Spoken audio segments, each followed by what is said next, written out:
With the addition of iconic crystals, epic equipment became less desirable in Rise of Kingdoms, because the gap between an epic gear and legendary gear increased drastically. However, no one can craft legendary equipment non-stop to gear all their marches, unless you are yeah, you'll need to craft green, blue or purple gear while you are working on legendary blueprints and materials. That's why we need to know what are the best budget-friendly equipment investments in Rise of Kingdoms.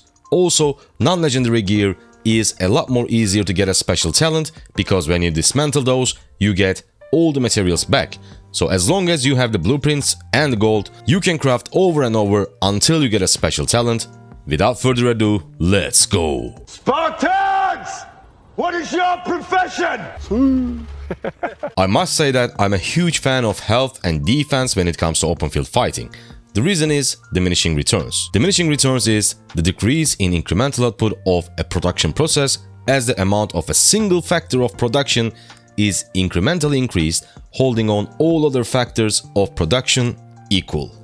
The law of diminishing returns, also known as the law of diminishing marginal productivity, states that in productive processes, increasing a factor of production by 1 unit while holding all other production factors constant will at some point return a lower unit of output per incremental unit of input. Easy, right? Right? What number comes between 2 and 4, Beetlejuice? 25. Start from 1. The prophecy is true.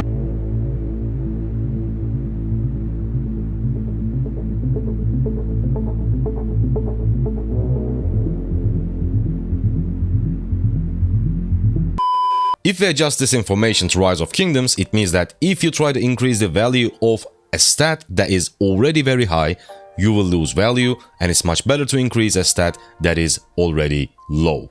Attack is everywhere in Rise of Kingdoms. Crystal Attack is all about extra attack and overall damage. In Ark of Osiris, again you have extra damage.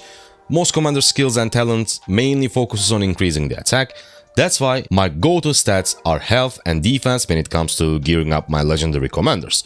Without further ado, let's start discussing the best budget equipment pieces in Rise of Kingdoms, especially for free-to-play and low spenders. Oh, and we are not gonna discuss why pieces, by the way, since they're extremely cheap to craft. Just craft them whenever you can if you are in very early stages of the game. We are going to start with weapons first. Blessed Blade, green equipment, 6% health for infantry. Yes sir. Vanguard Halberd, probably the best advanced level equipment in Rise of Kingdoms with 9% stats, and it's health and defense, and you get 2% extra stats when you craft the pants?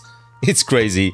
Must craft in early game for sure. 8% defense, perfect weapon for archers. Gatekeeper's Shield, my favorite blue item in the game. 8% infantry health.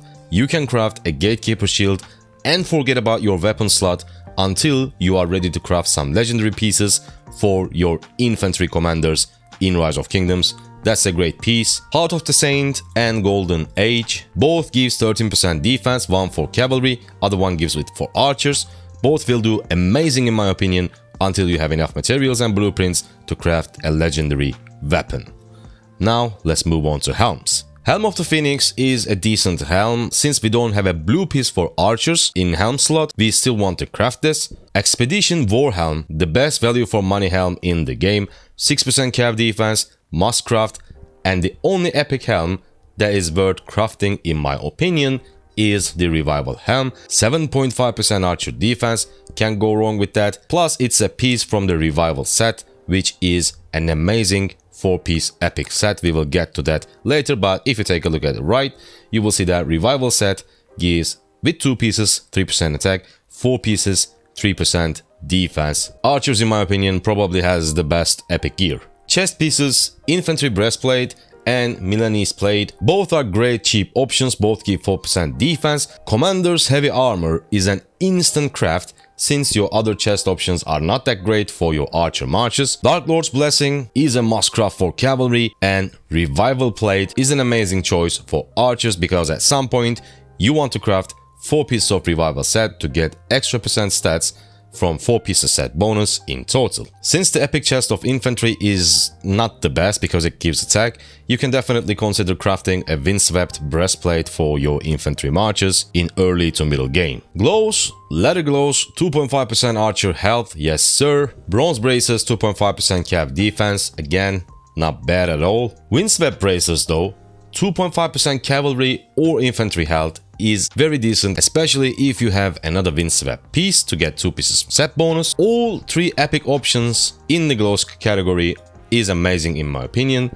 Revival gauntlets, 4.5% attack, but it's a piece from the revival set because you want to get to these 4 pieces. I set sufferance, 6% cavalry stats in total, and Seth brutality, 5.5% infantry defense. Amazing. When it comes to leg pieces, Ranger's trousers is okay to craft for infantry because blue option, in my opinion, not worth to craft, especially if you have this one with a special talent, which is so easy to get. Grease of the Exile is again a really good item, but if you have the blueprint, you can definitely skip this and immediately go for Revival Greaves because again it's a piece from the Revival set, which is so important. Gladiator, Karak's Humility, both are amazing top tier epic items for infantry and cavalry, 8% health for their respectable troop type. So all 3 epic options, Revival Greaves, Karak's Humility and Gladiator, are amazing when it comes to leg gear. Last but not least, we have boots. You can definitely skip Boots of Reverence if you want to and go for one of the blue pieces, but having some extra attack is better than walking around barefooted. So if you have the materials and the blueprint, and if you cannot craft one of these, definitely go ahead and craft this. You can dismantle it anytime you want. You will only lose 500k gold, not that bad. Edge boots on the other hand, I definitely recommend you to craft. Even though both items give 2.5% attack, infantry has an amazing blue option, which is the Scarlet Hounds, but archers don't have that option. That's why you want to craft edge boots for your archer commanders. As I said, Scarlet Hounds is amazing, definitely a must craft. Windswept is also good for your cavalry or infantry if you have other windswept pieces. Flame Threads and Frost Threads are 2 amazing must-craft pieces in my opinion. Again, Cloud Racers is kinda weird because yes, it gives attack and I don't like it, but Windswept Boots only gives 2.5% stats, so even though this is health and this is attack, you may still want to consider crafting Cloud Racers. But if you don't have the blueprint or if you are short on materials, you can definitely stick to your windswept boots, especially, as I said, if you have another windswept item. Ladies and gentlemen, here is the full list of best budget-friendly free-to-play / low spender equipment pieces in Rise of Kingdoms in my opinion. Take a screenshot of it if you want to, and if you guys wonder what are the best accessories in Rise of Kingdoms, make sure to watch this video right here. Thank you guys so much for watching. Bye.